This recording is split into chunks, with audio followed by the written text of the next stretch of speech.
Good morning, everyone. We are here for the topic planning for the family's animal and fish raising project. So, before we begin, let's get informed first. Planning for a family animal and fish raising project, particularly in livestock raising, we consider not only the animal to be raised, but also their dwelling, food, water supply, and many other things. Planning and preparing to raise animal must have given ample time and careful thought to achieve your set goals in livestock raising. Be mindful of minute details. Here are some suggestions to make the right decision. Attend seminars sponsored by government agencies. Read journals or magazines on livestock raising. Interview persons authority or experts on animal raising. Have enough capital or budget for the venture. Decide on what animal to raise. Determine the proper location or place for the chosen animals.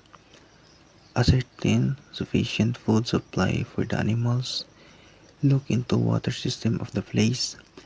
Check manpower. Raising swine or hog raising. So here we have commonly raised swine nowadays. We have Hampshire, Duroc, Yorkshire, Landrace, Hyper, Poland China, and lastly Tapworth. The first one is the Hampshire. This pig looks smaller than the other breeds. The ears are erect. Tail is usually black.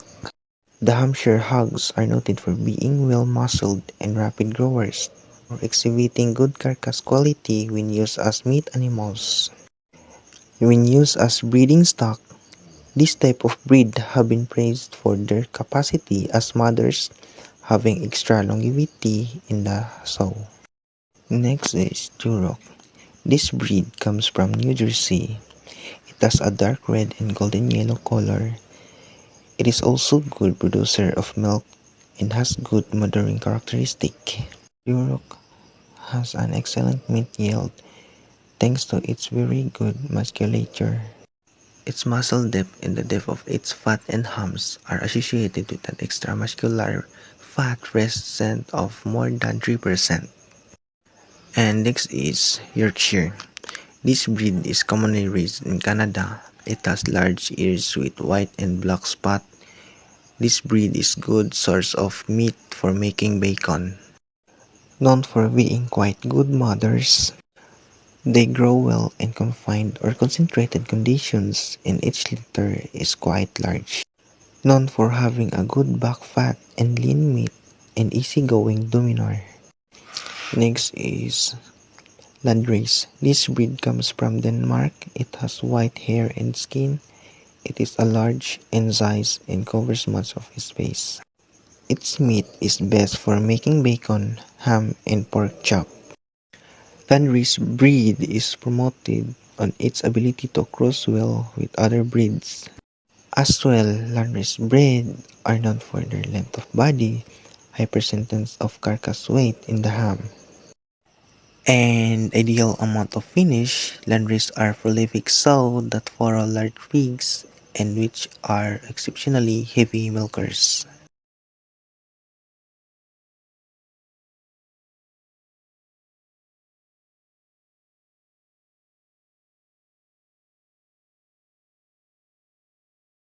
Next in line is Hyper.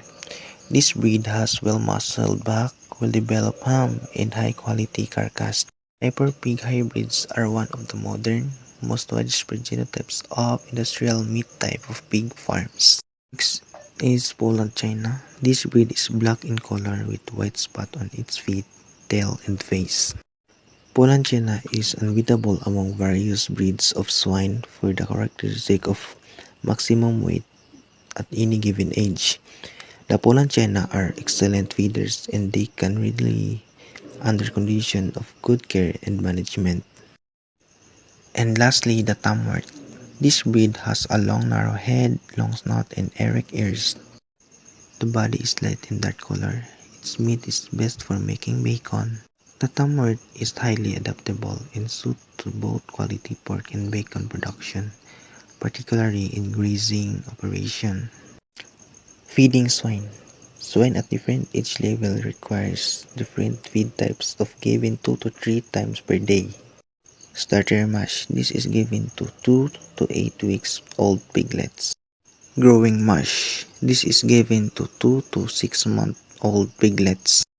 Fattening mash. This is given to 10-month-old piglets until they are ready for slaughtering. Needed materials to start the project. First is pig pen. This must have adequate space for the pigs to move around freely. There must be 4 feeds and water. The roofing is made of galvanized sheds and the floor is slightly sloping, draining the areas to prevent urine and manure from accumulating. A pit is provided for dump hog waste. Second is piglet. This must be carefully selected. Check skin, legs, feet and nails as well as the bread, and also choose those that have been vaccinated with anti-cholera, anti-anemia, and immunized from other diseases. Next is food. There are many kinds containing various ingredients and nutrients. Avoid giving spoiled food, for this can cause disease which can be transmitted into humans. And lastly, care. One must ensure that the pigs do not contact any disease. Proper care includes keep them in pig pens, maintaining cleanliness and their space, bathing them every day, and consult a veterinarian when necessary. Good morning everyone. So I will be talking about goat racing. So goat racing are easier to race because they simply live on grass and leaves of plants like epilipil, kangkong, kamuti, and tamarind. They are managed for the production of milk, meat, and wool. Major health problems are internal and external parasites, caused uses in kids before and after. So goat farming involves the raising and breeding of domestic goats, capra Igagurus hercus, husbands of animal husbandry. People farm goats principally for their meat, milk, fibri, and skin. So this is common to our places in the Philippines, preparing for property for raising goats. So building house or get current housing ready. So we need to be ready to our housing or deer shelter if we are kung natin plan matugo o mag-alaga o goat to maintain. So goats need some kind of shelter from the elements and a safety place to bunk down, build and fence or check your fencing for security. So buy feed and feeding equipment. Put together a first aid kit.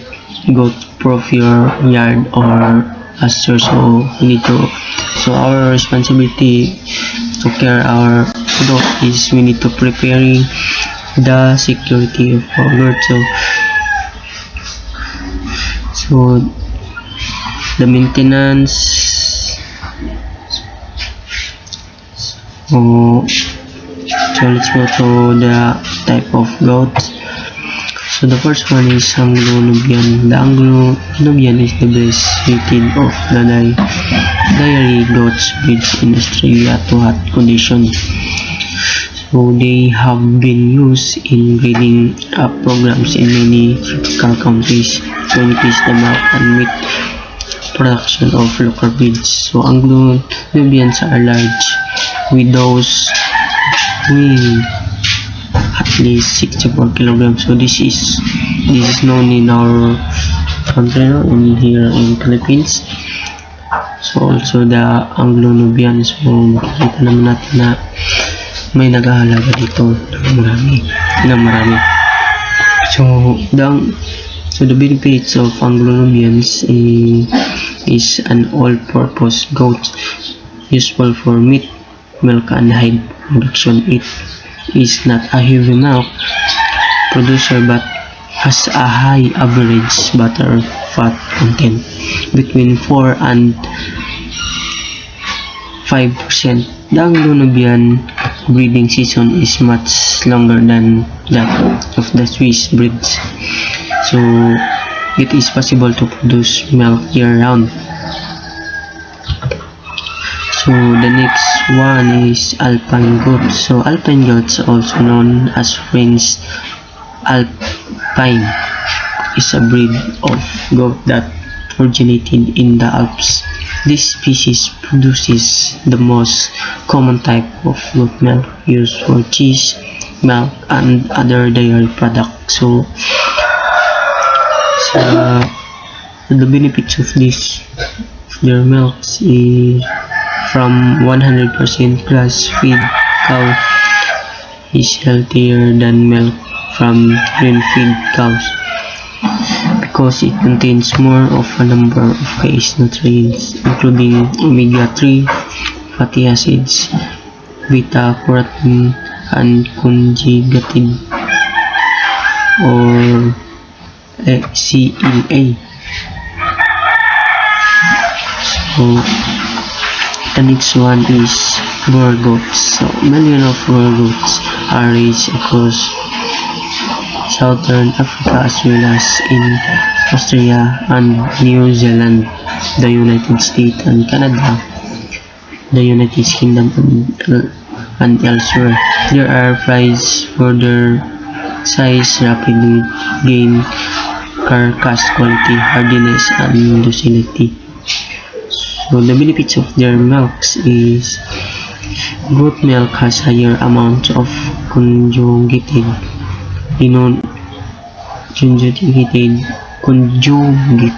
acids playing important roles in immune stimulation, growth, promotion, and disease prevention. The most important effects of goat milk potent is their healing effects on cow milk allergy. So the common food allergy, which is causes many deaths in infants. So this is nice expenses. So we are if kwanta sa goat. So food, on average a goat can consume about 2 to 4 pounds of beef per day, along with supplemental grains or pellets. Costs for high and feed vary by location, but you might budget anywhere from 1,000 per month per goat. So per goat. So for example, if you have 20 goats, so 20,000 per goat. So shelter providing, so shelter is cost will vary significantly depending on the material used, size, and any additional feature are estimate might be anywhere from 5,000 to initial construction plus ongoing maintenance cost.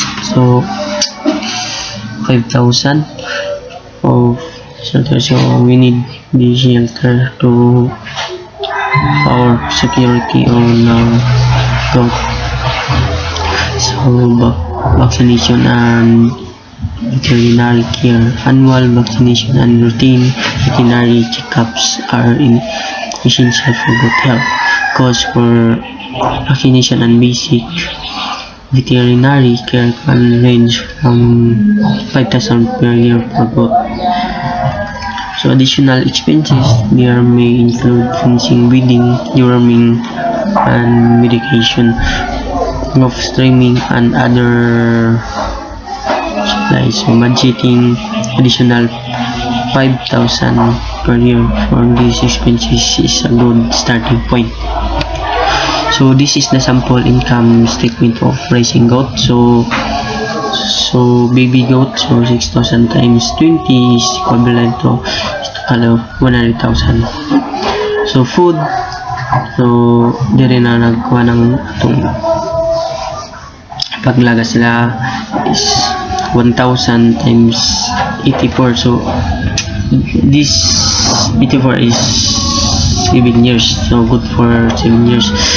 So 1,000 times 84 is equals to 84,000. So shelter 5,000. So vaccine is 5,000 times 7. So equivalent to 35,000. So additional expenses 5,000 times 7 is total of 35,000. So the total of this is 279,000. Good day everyone, I am Mr. J.J. Hermoso and I will be discussing fish pond raising. First, here are the things to consider to plan a fish farm. First, get that location, select the right species or type of fish, adequate water supply, pond site must be accessible, manage feeding practice, minimize chemical and veterinary drugs, know your income and expenses, maintain and manage your fish facilities. There are different types of fish we can select, but I will give you this. I have 3 types of fish. First is tilapia. Tilapia is one of the most demanded fish in the market today. Fish growers both local and abroad are focusing aquaculture effects on tilapia because of the demand as well as its rapid growth and productivity at harvest time. The food of tilapia are azolla, worms, algae, insects, an aquatic plant, or pellet. There are 3 ways of raising tilapia. First is using drum or big drum. This pertains to the use of big drums to grow tilapia. But because of the space is limited, well there is also limited in harvest. This is good only for family consumption. Second is using a fish pen or pond. This indicates that the use of river and lakes with pens or ponds measure 1 by 1 square meters. This can raise up to 250 to 1,500 tilapias. The third one is using artificial ponds. This suggests raising tilapia in excavated or dug out concrete pond at the backyard, preferable near a water source where water supply is sufficient. The second fish we can choose is milkfish or bangus. This is also referred to as the national fish of the Philippines. Milkfish or bangus is very popular to its milky taste. Like the tilapia, milkfish requires no special kind of feed for its diet. Milkfish can harvest after 7 to 10 months of feeding. The food of this kind of fish are such as pellet, plankton, algae, or aquatic plant. The third one is catfish. Catfish resembles cat's winkers. This fish has become a staple food for many Filipinos, especially in Tagalog region. Catfish can be harvested between 4 to 6 months of feeding. Foods are small fishes, crayfish, snails, clams, and even frogs or aquatic plants. SWOT analysis. This will help you identify the strengths, weaknesses, opportunity, and threats of your business. First, strength. Many people like tilapia and bangus due to cheaper price and taste also. Small farmers can cultivate it in their homestead ponds where women can play an effective role. Tilapia can be cultivated with other white fish. Considerable number of people involved in marketing. Strong network among value chain actors through mobile phone. Weaknesses. Quality of the fry is questionable. Irregular supply of quality brood. Tilapia production needs relatively high investment as it requires quality feeds, inadequate market infrastructure, lack of monitoring by concerned authority to maintain proper value chain governance.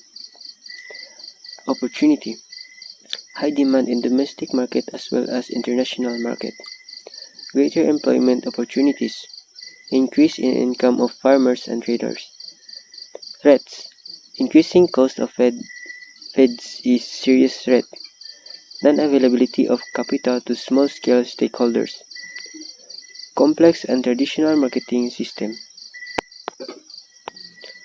The following are the required permits when putting fish pond. TAM business name registration. This permit is secured from the Department of Trade and Industry or DTI. Barangay clearance. You need to secure the necessary permit to operate from the barangay where your farm will be put up. Mayor's permit and license or sanitary permit. The local government, which jurisdiction over the area where the business is located, issues business license or license to operate to establishment. Tax Identification Number or TIN. This serves as the business tax ID. Environmental Compliance Certificate or ECC. This document is issued by the Department of Environment and Natural Resources or DENR after inspection of the facilities that you have built on your farm. Planning for operations. This is an outline for the day-to-day operations of your farm. What gets done, how it's done, when it's done, who does it. Production cycle. Development of marketing plan. This answers the question, what do you do to the products once this became available? Establishing your financial plan. This includes budget and allotment versus expenses, debt, labor, and miscellaneous expenses of the farm. Execution of business plan. At this point, you as a farmer operator are able to translate all the actions to income generation and experience gain. Monitoring. It is important to keep records to assess whether your farm business yields income or not. Research and environment. It is best to keep learning and take in new ideas and practice that can help improve your daily operation. The internet is a good source of free information. Now, this is sample income statement of raising tilapia. Fingerlings 5 times 500 equals 2,500. Income 150 per kilo times 200 equals 30,000. Expenses transportation 1,000, labor 1,500, miscellaneous 2,000, a total of 4,500. 4,500 plus 2,500 equals 7,000. So income 30,000 minus 7,000 equals 23,000. The profit is 23,000. As we can see, we can gain different profit among the other farm. It is because if we raise tilapia, we don't need to buy feeds because tilapia can eat azolla, algae, or any kinds of aquatic plant. That's all for our topic.